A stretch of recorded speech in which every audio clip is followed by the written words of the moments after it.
Welcome to Striders Revealed. I'm really pleased to say we've got a second guest this month. Please welcome your women's vice captain, Kat Warren. So you nervous, Kat? Oh, yeah, I am. I'm really nervous. I'm really scared. Don't ask me anything weird. Oh, guaranteed. I know Kat really well, so you think I'm being a little bit hard. No, just it's because I know her. Right. We spent a lot of time together, Ray. Yeah, unfortunately. Right. You've had a pretty full life so far, if that's fair to say. I have. Have you ever done anything risky or dangerous in your life? Spending time with you up a mountain was pretty risky and extremely scary. I don't know. I've probably done the odd thing over the years. More so when I was younger. Not so much as an adult, maybe. I'm a bit too sensible now. I've done a bungee jump where I was drunk on vodka into a swimming pool back in the days of Faliraki when I was a rep. I don't know. Lots of things as kids. I had quite a risky childhood where I lived abroad, so we kind of did things that maybe most kids wouldn't do. Out on boat trips in the sea, but kind of not your average boat trips. Climbing trees and stuff like that? Or yeah, a little bit of that. dangerous. Climbing up rocks. But I think bungee jump definitely classifies as something risky maybe. and a little bit dangerous. Yeah. Where did you say you did it in? In Faliraki, when I was repping. It was off a crane into a swimming pool. Okay. Did you do the dip where you landed in the water? Yeah. Oh wow. Head first in the That's water. pretty cool. Don't have to do several goes. Yeah, to we get had 3 dunks. Okay. 3 dunks, So you get closer and closer until you actually go in. Yeah. Yeah, test the spring. I don't remember much. I was quite drunk. I'm pretty sure you're not allowed to do it when you're drunk, but Probably not. no, yeah, probably not. back in the day where there's no rules and regs. Okay, well I think you can definitely tick that box. Yeah. Okay. Pretty impressive. I know you've had a pretty interesting childhood, more so than most. Can you tell everyone a bit about that? So I was born in Cookfield Hospital, which is no more. Back in the day, that's where my parents lived in Burgess Hill. And when I was 2, we moved to Oman out in the Middle East. My dad was in the Merchant Navy, so we lived there for about 4 years. So I have sort of, memories of it, but kind of sort of slightly odd memories of the place. I just remember it being really sandy and hot. And particularly remember the goats eating the washing off the washing line in the garden. And I just remember spending a lot of time in the sea, in pools and. So how old were you when you were in Oman? 2, and we came back when I was about 5 or 6. Moved around the south a bit, so we kind of moved every couple of years because of my dad's job. So I went to many schools. I was always the new girl. And then we moved up to Scotland, which is actually where my family were from. Lived up there for I think maybe 3 years, and then Dad got shipped over to Singapore, so we went and lived there for 4 years, which was crazy but amazing at the same time. Saw a lot of the world, went on some really cool holidays, had some really awesome school trips. We went one of our school trips in year 6, rather than your Blacklands residential, we went to Borneo for a week. All the kids. We went into the jungle. We went and stayed with the Iban tribe up in the jungle in the longhouses. Trekked through forests into sort of jungles and down to beaches. Funny memory was we were all in the sea and a load of monkeys came and stole some of our bags and took them up into the trees. And when we came back from there, I lived in Scotland for about another 6 months, and then my dad was shipped down to Devon, so we moved down there, lived there, finished off my secondary school, went to college there, and then I went to university, so I moved over to Eastbourne, did international tourist management there. Part of that degree was to work abroad, so I did a season as a rep over in Faliraki, and then followed that with a season doing skiing, so like a chalet host. Looking after all the holiday makers. And So, your parents, did they live in Seaford, or is there? No. Yeah. The only time they've been around Yeah. here was when we lived in Burgess Hill, Okay. and then they moved down to Devon I and up to see. the Isle of Man. So So, yeah, you all came over. here because of Because of university. uni, yeah. Okay, I didn't know that actually. Yeah. Right. Light's gone off on here. So, on to running. Yeah. How long have you been running? How long have you been a member of the club? And have you got any long-term goals? So I started running back in, I think it was 2007, like sort of long running. My main reason to start running was because my mum got diagnosed with cancer. So I did the usual like 5k race for life type stuff. Sadly, she then passed away, so I kind of had it in my head that I was going to run a marathon. So managed to get a place in the London Marathon for Macmillan. Did all my training. I was doing it with my husband then and a good friend Lou, but they both got injured, so it was just little old me doing all the training. Bearing in mind I didn't have a community of running friends, it was quite a big task. But I did it, raised a load of money for charity, and I ran it. I didn't really enjoy it, but that kind of got me into my running zone. Yeah. So after the London Marathon, I didn't really run much for a while. I think I was a bit traumatised by the whole thing. Yeah.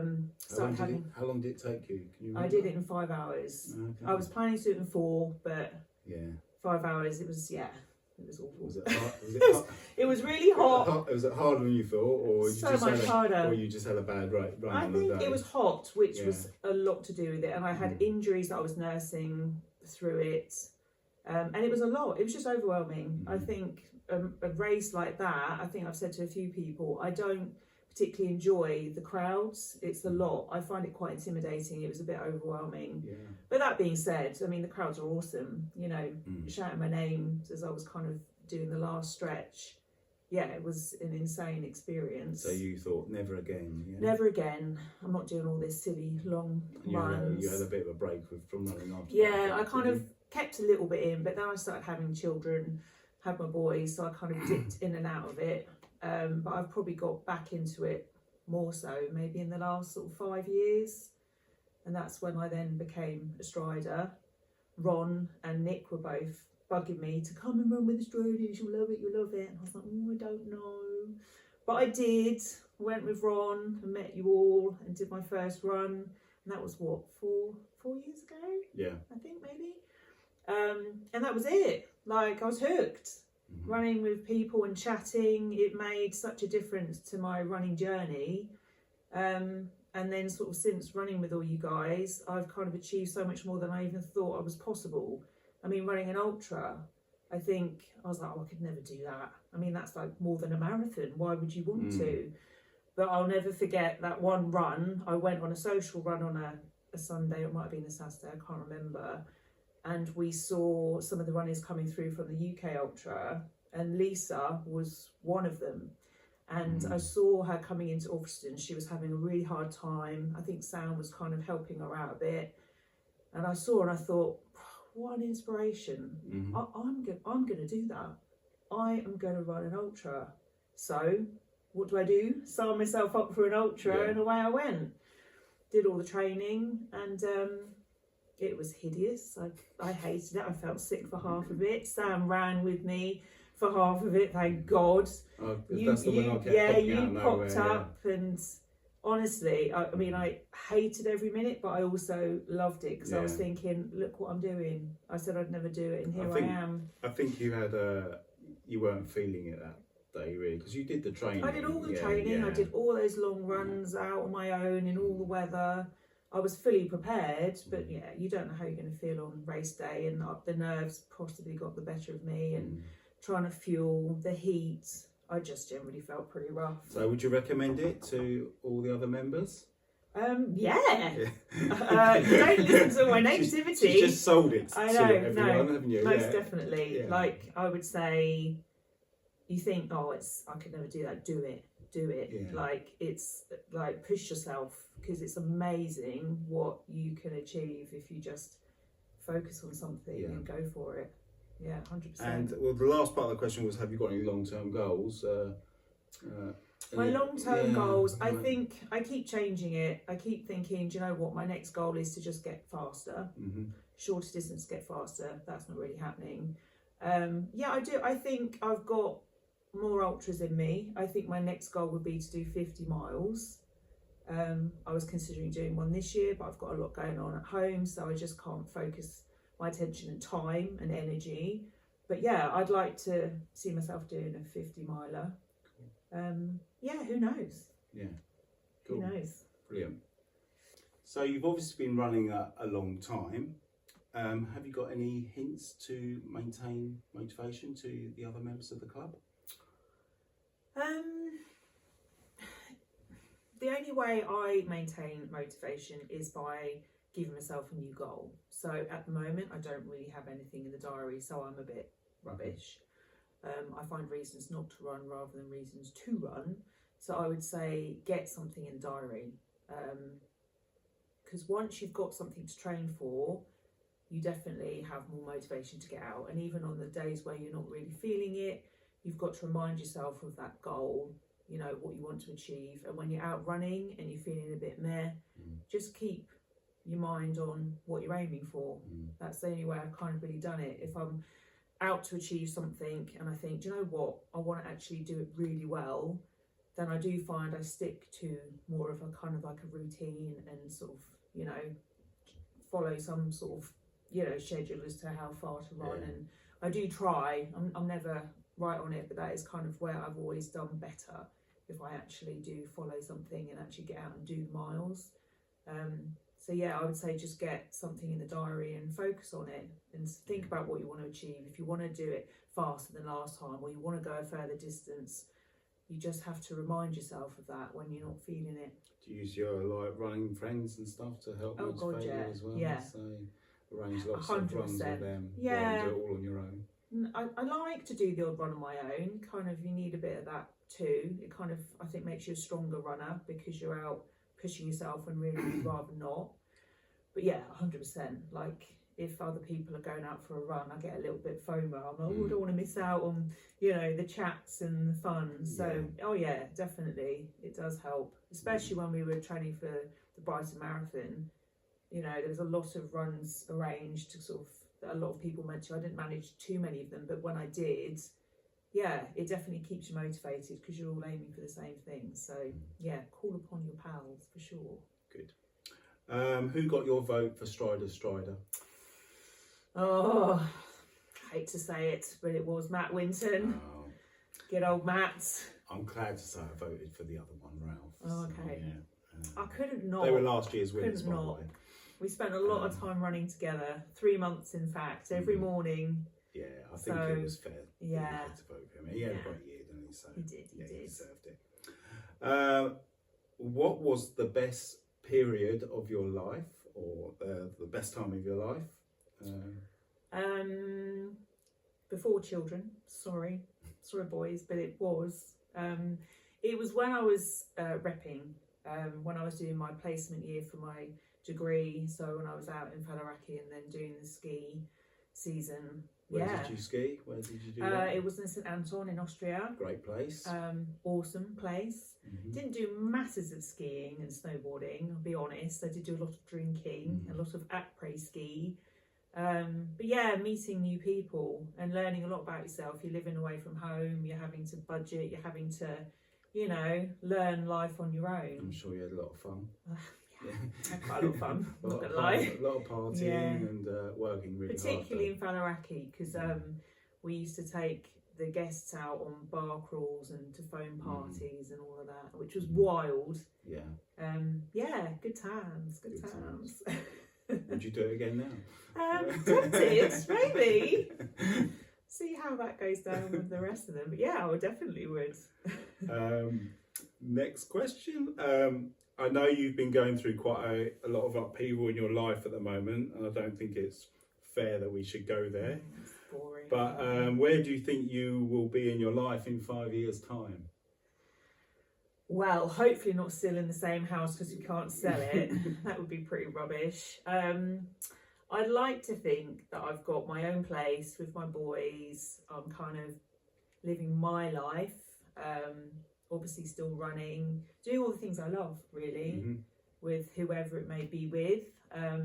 But yeah, enjoying, like, back to basics. I kind of get a lot more pleasure these days out of the sunsets and the sunrises and the stars and being out and being by the sea, all of that kind of stuff. So I think I want to embrace a bit more of that in my life and less of the other stresses. Kind of stop worrying about money and Have all you of that. always been interested in like the stars and nature and stuff like that? I guess. Notice your Instagram walls painted with sunsets Yeah. and pictures of I do dots love in the it. sky. Yeah, I do. I don't know. In a way, maybe not. I think that's more come to me sort of in the last 15 years of my life. I've become more aware of it, which annoys me a bit, because as a kid, I was in so many stunning places where I imagine the sky. I mean, don't get me wrong, if the stars were out, I would have enjoyed it, but I don't know if my passion was the same. And the sunsets that I've seen kind of over in Indonesia or wherever, I mean, they're stunning. But that being said, I think I still see some of the best sunrise and sunsets in good old Seaford. Yeah, you need a bit of a cloudy sky, that's Yeah, right. exactly. But yeah, I do. I love it. I do love it.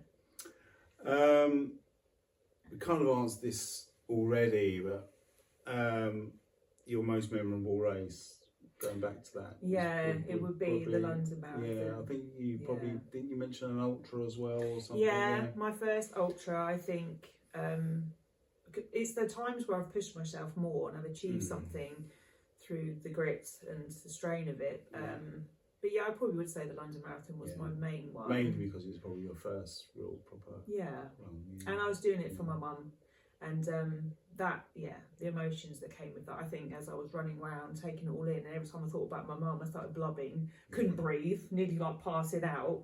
But yeah, I think it was a big achievement at the time. Yeah, and doing it for her. Yeah. Right. And the last question, which is the strange one. Oh no. I haven't told her this question A yet. bit rude. It's not rude. Well, you can make it rude if you want. It's up to you. You decide to get away from it all and you book a caravan for one in Scotland. You turn on the telly when you arrive, only to learn of an asteroid strike which will wipe out the Earth in 3 hours' time. Suddenly there's a power cut and all communications are lost. There is a knock at the door. You open it and in walks a fellow strider who had exactly the same idea to get away. Who would you like that strider to be? Oh my goodness. What a question. And I can't pick you. You can't pick me, I'm sorry. Oh, that's a shame. I probably would have done. Only because I know what it's like to spend time with you up in the mountains. Oh, Ray, that's tricky. There's quite a few. So how long do we have together? 3 hours. 3 hours. You could it depends on the person. So you could either pick someone that you would need emotional support from.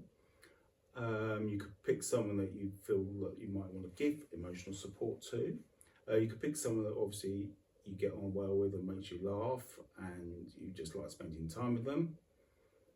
Or you could just pick someone who you're highly attracted to. Well. I think it's a difficult one because there's loads of people that I, for many reasons, and you'll all be an absolute hoot. I know full well we'd have an absolute laugh. But if I'm honest, at this moment, someone that I get a lot of enjoyment being around, she's quite new to the crew, is Chloe. Oh, okay. Yeah. You could do yoga for 3 well, hours. exactly. I'm just thinking I could just spend 3 hours watching her doing crazy poses, all her flexible, manoeuvres. Yeah. She's hilarious to be around. She's got an awesome sense of humour, quite a potty mouth, which I love. And yeah, I feel like I don't know enough about her yet, so I think it'd be nice to get to know her. Yeah, you've got 3 hours. Yeah. 3 hours to do it. So yeah, that's I'm going to go with that's Chloe. a good answer. That's a good answer. Yeah. And I didn't tell Kat that question, so she would. I mean, I have a list of people. She'd come back to me tomorrow and say, "No, I should have chosen whoever." So yeah. No. Where it stands right now, I would go with Chloe. Okay. 100%. All right. Okay. Well, thank you for Kat volunteered for this. She's I know. one of the few that I haven't had to ask. She put herself forward. If anyone else wants to do this and put themselves in the hot seat, then please drop me or Joe a line on the newsletter. So thank you very much. Thanks.